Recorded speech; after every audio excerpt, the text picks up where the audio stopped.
എല്ലാവർക്കും നമസ്കാരം. 2025 ആദ്യം നോട്ടിഫിക്കേഷൻ പ്രതീക്ഷിക്കുന്ന HSA ഇംഗ്ലീഷ് കോഴ്സിനെ കുറിച്ച് ഒരു ഇൻട്രൊഡക്ഷൻ തരാൻ വേണ്ടിയാണ് വന്നിരിക്കുന്നത്.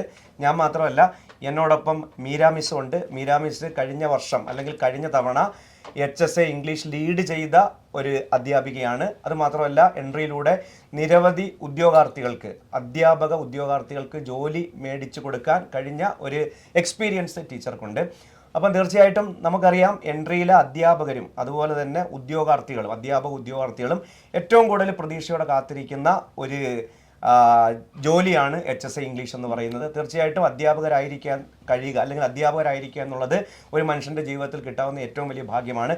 അങ്ങനെ ഒരു ജോലി, അത് അവരുടെ ഒരു സ്വപ്ന ജോലിയിലേക്ക് എത്തിക്കാൻ നമുക്ക് എന്തൊക്കെ ചെയ്യാൻ കഴിയും എന്നുള്ള കാര്യം നമുക്ക് ചർച്ച ചെയ്യണം. അതുമാത്രമല്ല, ഈ കോഴ്സ് അല്ലെങ്കിൽ ഈ നോട്ടിഫിക്കേഷൻ വരാൻ പോകുന്നു എന്ന് കേൾക്കുമ്പോൾ പല ആപ്പുകാരും അല്ലെങ്കിൽ പല ഇൻസ്റ്റിറ്റ്യൂഷൻസും ആൾറെഡി ക്ലാസ് ആരംഭിച്ചു കഴിഞ്ഞു. അപ്പോൾ എല്ലാവരുടെയും മനസ്സിൽ വരുന്ന ഒരു സംശയം എന്താണെന്ന് ചോദിച്ചാൽ, ഇത്രയും നേരത്തെ നോട്ടിഫിക്കേഷൻ പോലും വന്നിട്ടില്ല, ഇത്രയും നേരത്തെ നമ്മൾ പഠിച്ചു തുടങ്ങണോ എന്നുള്ളൊരു സംശയമാണ് ഉദ്യോഗാർത്ഥികളുടെ മനസ്സിൽ ആദ്യം വരുന്നത്. അപ്പോൾ ടീച്ചർ ഒരുപാട് എക്സ്പീരിയൻസ് ഉള്ള ഒരു അധ്യാപികയാണ്. അപ്പോൾ ടീച്ചറിൻ്റെ അഭിപ്രായം എന്താണ്? ഇവരുടെ ഈ സംശയത്തിന് നമുക്ക് എന്ത് മറുപടി എടുക്കാൻ കഴിയും? എല്ലാവർക്കും നമസ്കാരം. എൻ്റെ പേര് മീര. കഴിഞ്ഞ HSA ഇംഗ്ലീഷ് കോഴ്സ് ഒരു മെയിൻ അധ്യാപികയായിട്ട് ഉണ്ടായിരുന്നതാണ്. ഒരുപാട് പേർക്ക് അധ്യാപനം എന്ന സ്വപ്നം സാക്ഷാത്കരിച്ച് കൊടുക്കാനായിട്ട് എനിക്ക് സാധിച്ചു എന്നാണ് എൻ്റെ വിശ്വാസം. അപ്പോൾ ഇവിടെ സാറ് ചോദിച്ച ചോദ്യത്തിന് ഉത്തരം ഞാൻ നമ്മളുടെ HSA ഇംഗ്ലീഷിൽ സിലബസിൽ കൂടി തന്നെ തരാനാണ് ഉദ്ദേശിക്കുന്നത്. അതായത് മാക്ബത്ത് എന്ന വർക്കിൽ പറയുന്നുണ്ട്, let every one be the master of his time എന്ന്. അതായത് നമ്മുടെ സമയമാണ് ഏറ്റവും ഇമ്പോർട്ടൻ്റ് ആയിട്ടുള്ളത്. ആ ഒരു സമയം നമ്മൾ എങ്ങനെ യൂട്ടിലൈസ് ചെയ്യുന്നോ അതിലൂടെയാണ് നമ്മൾക്ക് ഓരോ ഗോൾസും അല്ലെങ്കിൽ നമ്മളുടെ ലക്ഷ്യമൊക്കെ നേടിയെടുക്കാനായിട്ട് സാധിക്കുക. അപ്പോൾ ഇവിടെ നമ്മൾ നേരത്തെയാണ് എന്നൊരു ചോദ്യത്തിന് ഒരു പ്രസക്തിയുമില്ല. അല്ലെങ്കിൽ ഒരു ലാസ്റ്റ് മിനിറ്റ് പ്രിപ്പറേഷൻ എന്ന് പറയുന്നത്, അതിനെ say no to last minute preparation എന്ന് തന്നെ പറയേണ്ടിയിരിക്കുന്നു, അല്ലേ സാർ? അപ്പോൾ നമ്മൾ വളരെ വ്യക്തമായിട്ട്, ഇപ്പോൾ നിങ്ങൾ സെൽഫ് സ്റ്റഡി ചെയ്യുന്നെങ്കിലും നിങ്ങളൊരു ആപ്പിൽ ചേർന്നാൽ മാത്രമാണ് നിങ്ങൾക്ക് എക്സ്ട്രാ ആയിട്ട് കുറേ കാര്യങ്ങളൊക്കെ ചെയ്യാൻ സാധിക്കുക. അപ്പോൾ ഈ ആപ്പിലെ, ഇപ്പോൾ എൻട്രി ആപ്പിലെ ആയാലും ഈ ഫീച്ചേഴ്സ് ഒക്കെ നിങ്ങൾക്ക് യൂട്ടിലൈസ് ചെയ്യണമെങ്കിൽ നിങ്ങൾ എന്ത് ചെയ്യണം? നേരത്തെ തന്നെ ഈ ഒരു കോഴ്സിൽ ജോയിൻ ചെയ്ത് കഴിഞ്ഞാൽ വളരെ റിലാക്സ്ഡ് ആയിട്ട് നിങ്ങൾക്ക് ഈ ഒരു സിലബസ് കംപ്ലീറ്റ് ചെയ്തെടുക്കാനായിട്ട് സാധിക്കും. അങ്ങനെയാണ് എൻ്റെ ഒരു ഞാൻ മനസ്സിലാക്കിയെടുത്തോളം അങ്ങനെയാണ് എനിക്ക് തോന്നുന്നത്. ശരിയാണ്. ഇംഗ്ലീഷിലൊരു പ്രയോഗമുണ്ട്, early bird catches the fly എന്ന് പറയും. നേരത്തെ തുടങ്ങുന്നവൻ നേരത്തെ എത്തും. അപ്പോൾ പലരും പറയുന്ന കാര്യം, ഇത് എക്സ്പീരിയൻസ് ഉള്ളവരോട് ചോദിച്ചാൽ പറയുന്ന കാര്യം, നമുക്ക് നോട്ടിഫിക്കേഷൻ വന്നു കഴിഞ്ഞാൽ, നോട്ടിഫിക്കേഷൻ വന്നിട്ടില്ല, നോട്ടിഫിക്കേഷൻ വന്നു കഴിഞ്ഞാൽ നമുക്ക് റിവിഷൻ ചെയ്യാനുള്ളൊരു സമയം മാത്രമേ പിന്നെ കിട്ടൂ. അതായത് അത്രമാത്രം പഠിക്കാനുണ്ട്. അങ്ങനെ ഒരു പരീക്ഷയാണിത്. അപ്പോൾ തീർച്ചയായിട്ടും നമ്മളെ സംബന്ധിച്ച് ഇനിയിപ്പോൾ 1.5 വർഷം അല്ലെങ്കിൽ 2 വർഷം എന്ന് പറയുന്ന ഒരു വലിയ കാലയളവേ അല്ല. നമ്മൾ ഇപ്പോഴേ പഠിച്ചു തുടങ്ങിയാൽ നമുക്ക് നേരത്തെ ലക്ഷ്യത്തിലെത്താൻ കഴിയും. പിന്നീട് എല്ലാവരുടെയും ഇപ്പോൾ രണ്ടാമത്തെ ഒരു കാര്യത്തിലേക്ക് വരികയാണെങ്കിൽ സിലബസ് ആണ്. ഇതിന് വ്യക്തമായ ഒരു സിലബസ് ഉണ്ട്. അപ്പോൾ ഈ സിലബസ് എങ്ങനെയാണ് നമ്മൾ ഇതിനെ വിലയിരുത്തുന്നത്? സിലബസിൽ നമ്മൾക്ക് മെയിനായിട്ട് പാർട്ട് എ, പാർട്ട് ബി എന്ന രീതിയിലാണ് സിലബസ് ഉള്ളത്. പാർട്ട് എയിൽ GK പാർട്ടുണ്ട്, അതുപോലെ തന്നെ മെത്തഡോളജി, ടീച്ചിങ് മെത്തഡോളജിയുമാണ് പാർട്ട് എയിൽ വരുന്നത്. പാർട്ട് ബിയിലോട്ട് വരുമ്പോൾ ലിറ്ററേച്ചർ ഏരിയയും ലിംഗ്വിസ്റ്റിക്സും ക്രിറ്റിസിസവും അതുപോലെ തന്നെ ടീച്ചിങ് ഓഫ് ഇംഗ്ലീഷ് എന്നൊരു മോഡ്യൂൾ കൂടിയാണ് നമ്മൾക്കുള്ളത്. അപ്പോൾ ഇവിടെ എൻട്രി ആപ്പിൽ ഈ മോഡ്യൂൾസ് എല്ലാം, അതായത് ഫസ്റ്റ് 4 മോഡ്യൂൾസ് 40 മാർക്കിൻ്റെ ചോദ്യങ്ങളാണ് ഫസ്റ്റ് 4 മോഡ്യൂൾസ് എന്ന് വരുന്നത്. അതിൽ പോയട്രി, ഡ്രാമ, അതുപോലെ തന്നെ പ്രോസ് ഒക്കെ വരുന്നു. ഇതൊക്കെ ലിറ്റററി ക്രിറ്റിസിസവും പിന്നെ ഗ്രാമർ തന്നെ 20 മാർക്കിൻ്റെ ഏരിയയാണ് വരുന്നത്. സാറ് ഡീൽ ചെയ്യുന്നത് 20 മാർക്കിൻ്റെ ഏറ്റവും നിർണായകമായ ഒരു ഏരിയ തന്നെ ആണെന്ന് പറയേണ്ടിയിരിക്കുന്നു. കാരണം ഒരു മാർക്കാണ് ചിലപ്പോൾ റാങ്കിൽ നമ്മളെ മുന്നോട്ടും പിന്നോട്ടും ഒക്കെ ആക്കുന്നത്. അപ്പോൾ അതുകൊണ്ട് തന്നെ ഈ ഗ്രാമർ എന്ന് പറയുന്നത് 20 മാർക്കാണ് ഈ ഒരു സിലബസിൽ ഗ്രാമറിന് കൊടുക്കേണ്ടി വരുന്നത്, കൊടുത്തിട്ടുള്ളത്. അതുപോലെ തന്നെ ഈ പാർട്ട് 1 എന്നുള്ള ഭാഗം ഇപ്പൊ നമ്മൾ ഈ ഇംഗ്ലീഷിലോട്ട് വരുമ്പോൾ 80 മാർക്കിന് ചോദിക്കുമെങ്കിലും അത് എല്ലാവർക്കും സബ്ജക്ട് അറിയാവുന്നതാണ്. എന്നാൽ ഈ ആദ്യത്തെ 20 മാർക്ക് GK അല്ലേ, കറന്റ് അഫയേഴ്സ് അല്ലേ, മെത്തഡോളജി ഓഫ് ടീച്ചിങ് അല്ലേ എന്നൊക്കെ പറഞ്ഞ് മാറ്റി വെക്കുന്നവരുണ്ട്. യഥാർത്ഥത്തിൽ മണ്ടത്തരമാണ്. അതായത് നമുക്ക് ഒരു കാരണവശാലും ആ ഭാഗത്തിന് ഏറ്റവും ഇമ്പോർട്ടൻസ് കൊടുക്കണം. കാരണം റാങ്ക് നിർണ്ണയിക്കുന്ന മാർക്കാണ് അത് എന്നുള്ളത്. അതെ, ശരിയാണ് സർ. കാരണം ഇപ്പോൾ കറന്റ് അഫയേഴ്സും റിനൈസൻസും GK ഒക്കെ അവസാനം പഠിക്കാം എന്ന് പറഞ്ഞ് മാറ്റി വെക്കുന്നവർ ശരിക്കും ഒരു അബദ്ധം തന്നെയാണ് കാണിക്കുന്നത്. കാരണം നമ്മൾ ലിറ്ററേച്ചർ നമ്മളുടെ ഒരു പ്ലസ് പോയിന്റ് ആണ്, നമ്മൾക്ക് അറിയാമെന്ന് വിചാരിച്ച് നമ്മൾ പഠിക്കാതിരിക്കും. പക്ഷേ അവസാനം റാങ്ക് മേടിക്കുന്നത് ഈ ഏരിയ കൂടി പഠിച്ചവരായിരിക്കും. അപ്പോൾ ഇത് നമുക്ക് പെട്ടെന്ന് തന്നെ ചിലപ്പോൾ പഠിച്ചെടുക്കാനായിട്ട് സാധിക്കും. പക്ഷേ ഈ ഒരു ഏരിയ കവർ ചെയ്യുക എന്ന് പറയുന്നത് കുറച്ചുകൂടി ടഫാണ് എന്ന് മനസ്സിലാക്കേണ്ടിയിരിക്കുന്നു. ഓക്കെ, പിന്നീടുള്ളൊരു വിഷയം നമ്മൾ മൂന്നാമതായിട്ട് വരുമ്പം റെലവെന്റ് ആയിട്ടുള്ള കുറെ സംശയങ്ങൾക്കുള്ള മറുപടിയാണ് നമ്മൾ കൊടുക്കാൻ ഉദ്ദേശിക്കുന്നത്. മൂന്നാമത്തെ ഒരു വിഷയം എന്താണെന്ന് വെച്ച് കഴിഞ്ഞാൽ സിലബസ് മാറുമോ? ഇപ്പോഴേ പഠനം തുടങ്ങിയാൽ സിലബസ് മാറുമെന്നൊരു റൂമറുണ്ട്. ഇപ്പോഴേ പഠനം തുടങ്ങിയാൽ സിലബസ് മാറിയാൽ എന്ത് ചെയ്യും? ഈ രണ്ട് ചോദ്യങ്ങൾക്കാണ് നമ്മൾ ഉത്തരം കൊടുക്കേണ്ടത്. അതെ, അവിടെ നമ്മൾ മനസ്സിലാക്കേണ്ടത് സ്റ്റാറ്റിക് ആയിട്ടുള്ള കുറച്ച് ടോപ്പിക്സ് നമ്മളുടെ ഈ സിലബസിലുണ്ട്. അപ്പോൾ ഈ സ്റ്റാറ്റിക് ആയിട്ടുള്ള ടോപ്പിക്സ് ഏതാണ് എന്ന് നിങ്ങൾ വിചാരിക്കുന്നുണ്ടാകും. നമ്മുടെ linguistics, phonetics, literary criticism, grammar, അതുപോലെ teaching of English, teaching methodology, GK, current affairs, ഇതൊക്കെ സ്റ്റാറ്റിക് ആണ്. ഇതിനൊന്നും ഒരു മാറ്റവും വരാനായിട്ട് പോകുന്നില്ല. പിന്നെ നിങ്ങൾ എന്തിനാണ് പേടിക്കുന്നത്? അതുപോലെ തന്നെ ലിറ്ററേച്ചറിലെ മേജർ വർക്ക്സ് ഒക്കെ എന്തായാലും നമ്മുടെ ഈ ഒരു സിലബസ് മാറിയാലും അതൊക്കെ ഇൻക്ലൂഡഡ് ആകും. മേജർ ഏരിയാസ് ഈ മാറാൻ സാധ്യതയുള്ളത് മൊഡ്യൂൾ 1, 2, 3 ആണ്. അതെ അതെ, പ്രോസ്, പോയട്രി, ഡ്രാമയാണ്.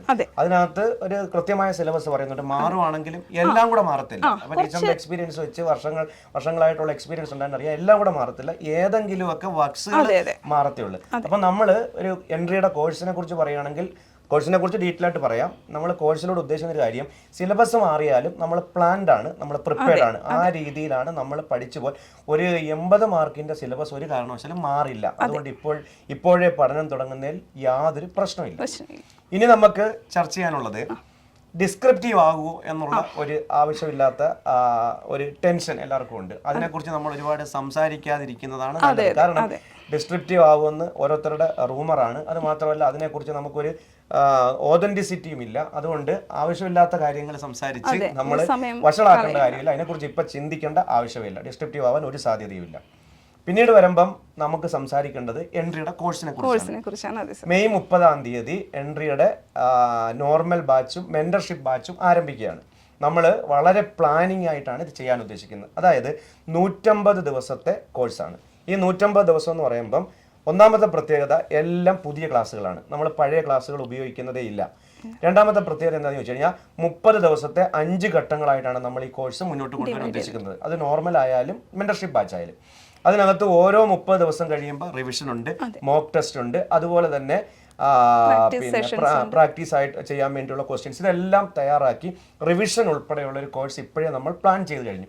നമ്മൾ ഒറ്റയ്ക്കല്ല, ഞാനും ടീച്ചറും മാത്രമല്ല, 7ഓളം ഇംഗ്ലീഷ് അധ്യാപകർ, അതും ഈ പറയുന്ന PG കംപ്ലീറ്റഡ് ആയ നെറ്റ് സെറ്റ് ക്വാളിഫിക്കേഷനുള്ള, അതുപോലെ തന്നെ പ്രത്യേക വിഭാഗങ്ങൾ. ഇപ്പോൾ ഫോണറ്റിക്സ്, ഇപ്പോൾ ലിറ്റററി ക്രിറ്റിസിസം ടീച്ചറിന്റെ മേഖലയാണ്.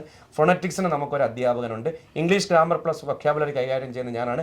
അതായത് എല്ലാം എടുക്കുന്നത് ഒരാളല്ല, മറിച്ച് ഓരോരുത്തരെയും എക്സ്പെർട്സുകൾക്കാണ് നമ്മൾ പ്രാധാന്യം കൊടുക്കുന്നത്. അങ്ങനെ ഒരു കോഴ്സാണ് നമ്മൾ പ്ലാൻ ചെയ്യുന്നത്. മെയ് 30-ന് കോഴ്സ് ആരംഭിക്കുന്നു. മെന്റർഷിപ്പ് ബാച്ച് കോഴ്സുകളും ഉടനെ ഉണ്ടായിരിക്കുന്നതാണ്. ഇതാണ് നമുക്ക് കോഴ്സിനെ കുറിച്ച് പറയാനുള്ളത്. പിന്നീട് ഈ ഒബ്ജക്റ്റീവ് പരീക്ഷ ആയതുകൊണ്ട് തന്നെ നമുക്ക് അതിനെ ബേസ് ചെയ്ത് നമുക്ക് എന്തൊക്കെ ചെയ്യാൻ പറ്റും? നമുക്ക് ഒബ്ജക്റ്റീവ് ബേസ് ചെയ്ത് മാക്സിമം ക്വസ്റ്റ്യൻസ് ഇവർക്ക് പ്രൊവൈഡ് ചെയ്യാനായിട്ട് സാധിക്കും സാർ. കാരണം ഇപ്പോൾ നമുക്ക് PYQ ഒക്കെ റെഫർ ചെയ്തിട്ട് നമുക്കറിയാം ഏതൊക്കെ ഏരിയാസിൽ നിന്നും എങ്ങനെയാണ് ചോദ്യങ്ങൾ ചോദിക്കുന്നത്. വളരെ സിമ്പിളായിട്ടുള്ള മൈന്യൂട്ടായിട്ടുള്ള ഡീറ്റെയിൽസ് വരെ കഴിഞ്ഞ എക്സാമിന് ക്വസ്റ്റ്യൻസ് വന്നിട്ടുണ്ട്. അതായത് ഒരു പ്രോപ്പർട്ടി യൂസ് ചെയ്യുന്നത്, ഒരു സീൻ 1 ഒരു വർക്കിൽ ഒരു സീൻ 1 ഉപയോഗിച്ചൊരു പ്രോപ്പർട്ടീനെ കുറിച്ചൊരു ചോദ്യം, അതുപോലെ സ്റ്റാൻസ എത്രയാണെന്നുള്ള ചോദ്യം, വരികൾ എത്രയാണെന്ന് ചോദിക്കുന്നു. അതെ അതെ, ഡെത്ത് എന്ന വർക്കിലെ അത്രമാത്രം അതിനുണ്ട്. അപ്പൊ ടീച്ചർ ഈ പോയട്രി, ഡ്രാമ, പ്രോസ് നമുക്ക് കൈകാര്യം ചെയ്യാൻ 3 അധ്യാപകരുണ്ട്. പ്രധാനമായിട്ടും ഒന്ന് ലീഡ് ചെയ്യുന്നത് മീര മിസ്സാണ്. അതുകൂടാതെ ആർഷ മിസ്സുണ്ട്, SSCക്ക് ക്ലാസ് എടുക്കുന്ന ഇംഗ്ലീഷ് അധ്യാപികയാണ്.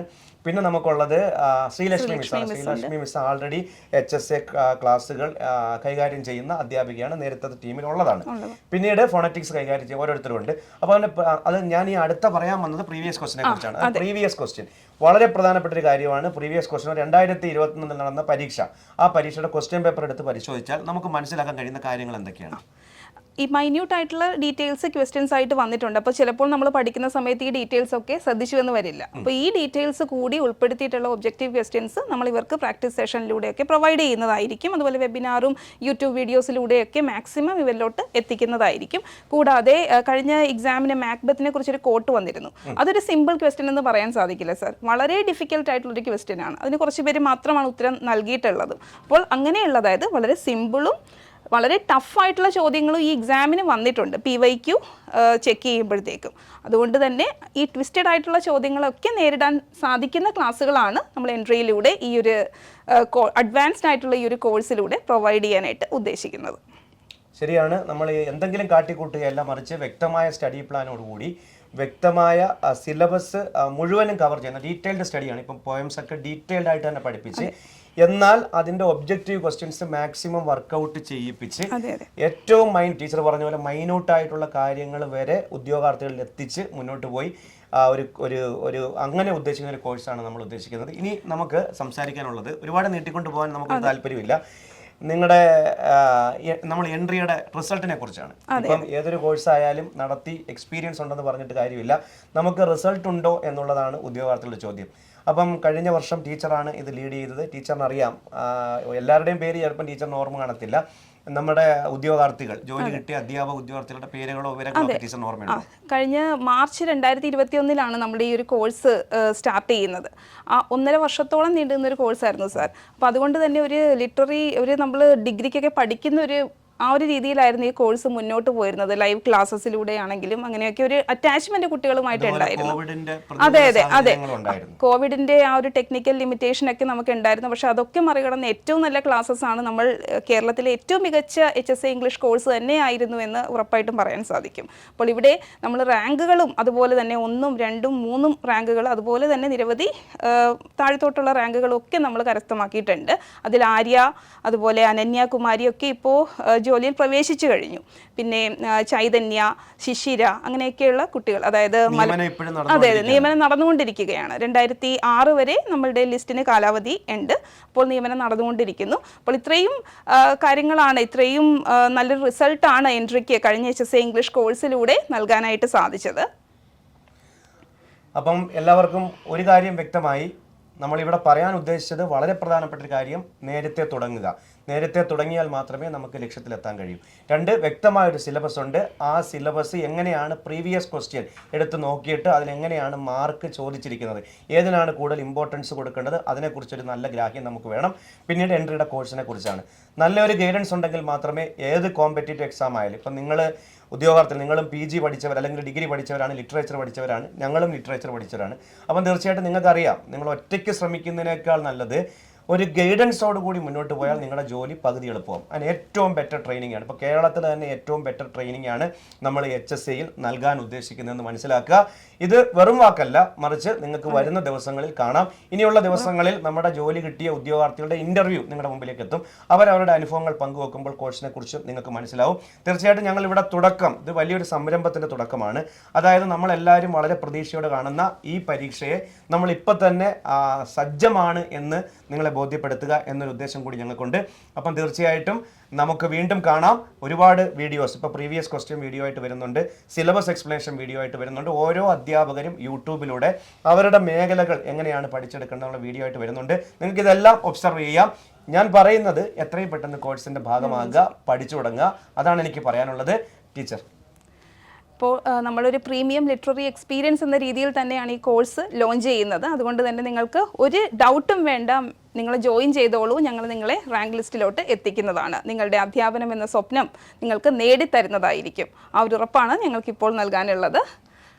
തീർച്ചയായിട്ടും എല്ലാവരും കോഴ്സിൻ്റെ ഭാഗമാകുക, ഇപ്പോഴേ പഠിച്ചു തുടങ്ങുക, നിങ്ങൾ ആഗ്രഹിക്കുന്ന ആ സ്വപ്ന ജോലിയിലേക്ക് എത്തിച്ചേരുക. നന്ദി, നമസ്കാരം.